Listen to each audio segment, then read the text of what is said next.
P T I रहनुमा बाबर अवान ने कहा है कि इमरान खान सुप्रीम कोर्ट की कस्टडी में चले गए हैं। इमरान खान नैब की तहवील में नहीं रहे, हाई कोर्ट में पेश होंगे।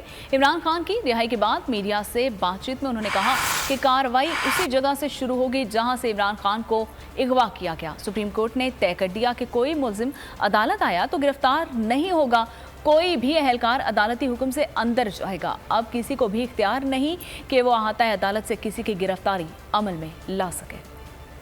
इमरान खान नैब की कस्टडी में नहीं रहे, ना पुलिस की कस्टडी में है, बल्कि वो चले गए इस वक्त सुप्रीम कोर्ट ऑफ पाकिस्तान की कस्टडी में। सुप्रीम कोर्ट ऑफ पाकिस्तान ने कहा है कि कल वो सुबह हाई कोर्ट में पेश होंगे और हाई कोर्ट की कार्रवाई वहीं से शुरू होगी जहां पे आके उनको अगवा किया गया था। सुप्रीम कोर्ट ऑफ पाकिस्तान ने तय कर दिया है कि मुल्जिम कोई भी हो, उसके खिलाफ इल्जाम कोई भी हो, वो एक्सेस टू जस्टिस के लिए जब अदालत में आएगा तो उसको गिरफ्तार अदालती प्रेमिसेस या प्रेसिडेंट्स के अंदर से या अहाते के अंदर से गिरफ्तार नहीं किया जा सकता। उसके साथ ही ये प्रिंसिपल भी तय कर दिया गया है कि पुलिस का आदमी अगर जाएगा अदालत के अंदर तो अदालत की परमिशन के जाएगा साथ अहाते में।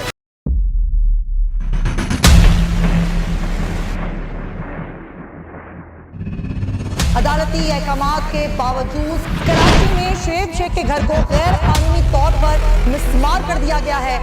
बोल के खिलाफ इंतकामी कार्रवाइयों में तेजी। कराची में को चेयरमैन शुएब शेख का घर गिरा दिया गया। बोल के खिलाफ इंतकामी कार्रवाइयों का सिलसिला जारी है। सिंध हुकूमत की अदालती अहकामात की खिलाफ वर्जी। सिंध हाई कोर्ट का स्टे ऑर्डर नजरअंदाज।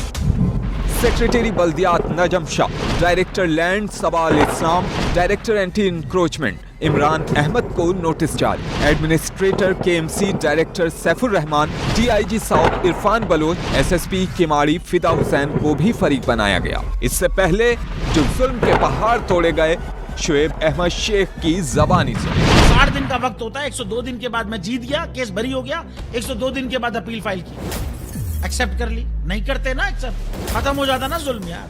भरी अदालत में मुझे बरी कर दिया, फिर पता नहीं क्या हुआ, 2.5 घंटे बाद का नोट बिफोर, मैं नहीं सुनता ये केस।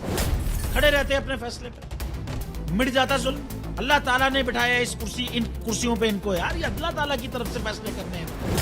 तो या तो ये फैसले आएंगे, जुल्म मिट जाएगा, या कौम खड़ी हो जाएगी जुल्म के खिलाफ। हर मुश्किल के बावजूद बोल हकीकी सहाफत करता रहेगा। सब्सक्राइब करें और बेल दबाएं ताकि कोई खबर रह न जाए।